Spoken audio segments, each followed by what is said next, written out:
Nama saya Yudhistiro Trinugroho, SSMA. Saya salah satu pamong budaya, ahli muda di Balai Pelestarian Kebudayaan Wilayah 9 Jawa Barat. Saya di sini sebagai arkeolog.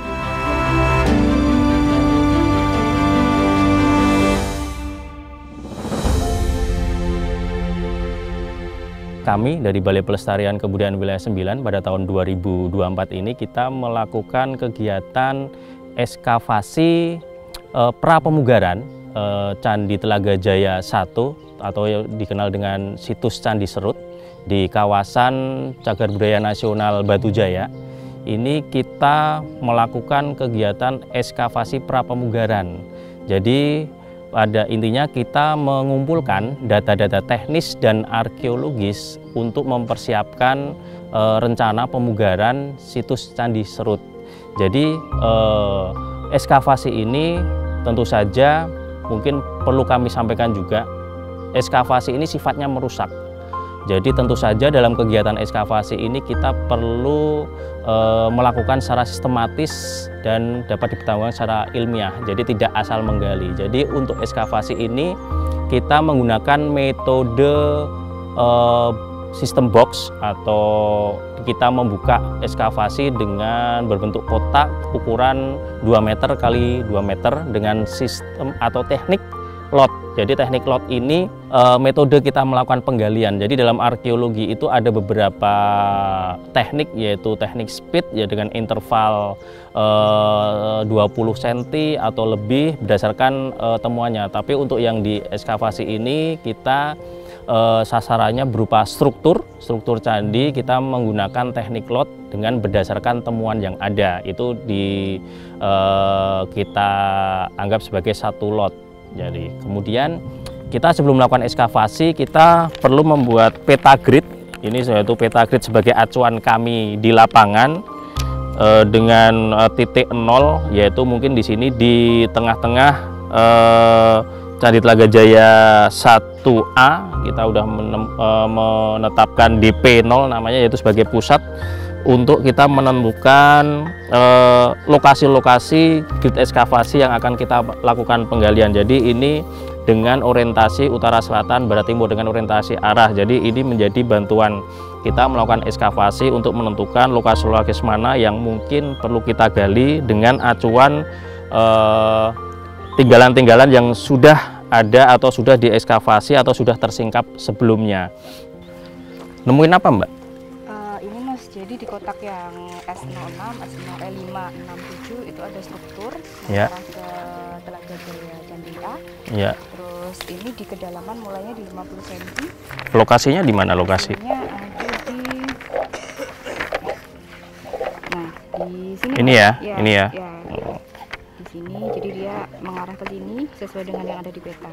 Oh, membujur barat laut tenggara ya. Untuk dimensinya berapa, Mbak? Untuk lebar, kemudian perkiraan panjangnya gitu. Kalau untuk lebar, untuk yang kotak ini aja ya. Ya. Jadi ini untuk pagarnya itu lebarnya ada 80 cm. Iya. Kemudian dari sana ke sini itu ada 20 meteran. Siap. Ya. Dalam ekskavasi ini tentu saja akan menemukan beberapa temuan sesuai dengan tujuan apa yang dilakukan ekskavasi. Misal untuk yang di Candi Serut ini sebagian besar kita menemukan beberapa struktur yang tentu saja ini menjadi bagian sebagai dasar nantinya untuk kegiatan pemugaran, terutama temuan-temuan struktur yang nanti kita bisa mengetahui secara teknis dalam hal ini dimensinya, baik itu lebar, panjang, kemudian ketinggiannya, dan tentu saja kondisi kerusakannya seperti apa, begitu. Kemudian juga secara arkeologisnya, terutama terkait nanti seperti arah hadapnya ke arah mana, dan ini tentu saja akan mempengaruhi nantinya juga output dari hasil ekskavasi tersebut. Kegiatan ekskavasi ini juga menemukan temuan-temuan lepas seperti artefak maupun ekofak. Seperti mungkin kalau artefak dalam hal ini benda-benda yang tentu saja itu sifatnya artifisial, yang merupakan hasil dari buatan masyarakat pendukung pada saat itu, seperti mungkin gerabah, temuan keramik, manik-manik. Kita juga menemukan banyak sekali manik-manik di sini dengan berbagai ukuran, berbagai warna juga. Kemudian Ecovak kami kemarin juga sempat menemukan indikasi ada gigi manusia, yaitu gigi molar atau geraham. Kemudian ada rahang hewan salah satunya. Tentu saja ini juga menjadi temuan pendukung nantinya dan interpretasi hasil dari kegiatan ekskavasi ini. Nah, dalam ekskavasi ini kita juga bisa melihat ya permasalahan-permasalahan yang ada di Candi Serut.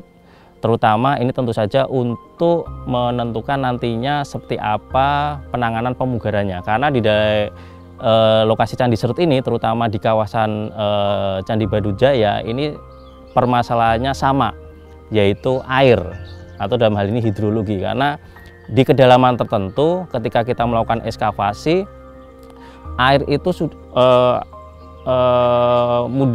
mudah muncul, sehingga ketika melakukan penggalian struktur atau candi yang hasil kita ekskavasi itu tergenang oleh air. Nah, tentu saja ini sangat berpengaruh terkait dengan temuan struktur nantinya, dan akan berpengaruh juga atau menjadi permasalahan ketika struktur ataupun candi ini akan dipugar, karena air ini sebenarnya sifatnya merusak, terutama untuk material batu. Mengingat untuk di Candi Batujaya ini, terutama di Candi Serut, ini materialnya dari bata.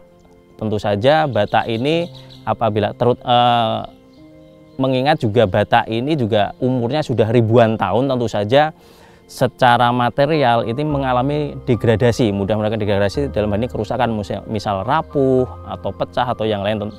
Di samping itu juga kondisinya setelah tersingkap tentu saja terpapar sinar matahari, kemudian hujan, ini tentu saja akan mempengaruhi kerusakan keberlanjutan nanti apabila tidak diselesaikan permasalahan hidrologi tersebut. Nah, ini tentu saja menjadi perhatian untuk rencana kedepannya nanti untuk pra pemugarannya, karena proses pemugaran itu sangat panjang sekali. Misal salah satunya awal ekskavasi ini baru sebatas kita menyingkap kondisi permukaan tanah budaya pada masa itu, karena kegiatan ekskavasi ini selain kita menemukan untuk menyingkap struktur yang ada, kita juga mengupas tanah kondisi existing sekarang.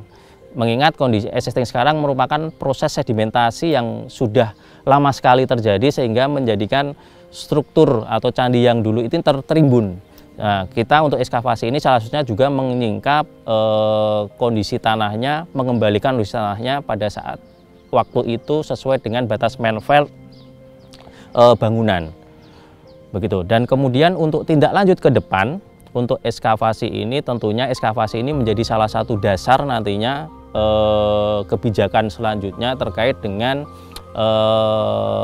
situs Candi Serut ini, terutama mengingat beberapa temuan situs Candi Serut ini, terutama struktur yang kita temukan ini banyak sekali yang berada di lahan-lahan warga. Tentu saja ini nantinya kita perlu mitigasi. Kita melakukan tes pit juga di beberapa lahan warga yang di situ ada indikasi beberapa temuan struktur yang mungkin masih ada kaitannya dengan Candi Serut. Tentu saja ini kedepannya nanti menjadi justifikasi kita untuk melakukan pembebasan tanah, terutama di struktur-struktur yang kita temukan di tanah-tanah milik warga tersebut. Nah, ini tentu saja juga nanti kedepannya perlu nanti ada rencana untuk melakukan pembebasan tanah ini. Tentu saja tadi itu, kemudian yang selanjutnya permasalahan hidrologi, mungkin perlu ada studi khusus terkait hidrologi untuk memecahkan permasalahan terkait air yang ada di situs Candi Serut khususnya.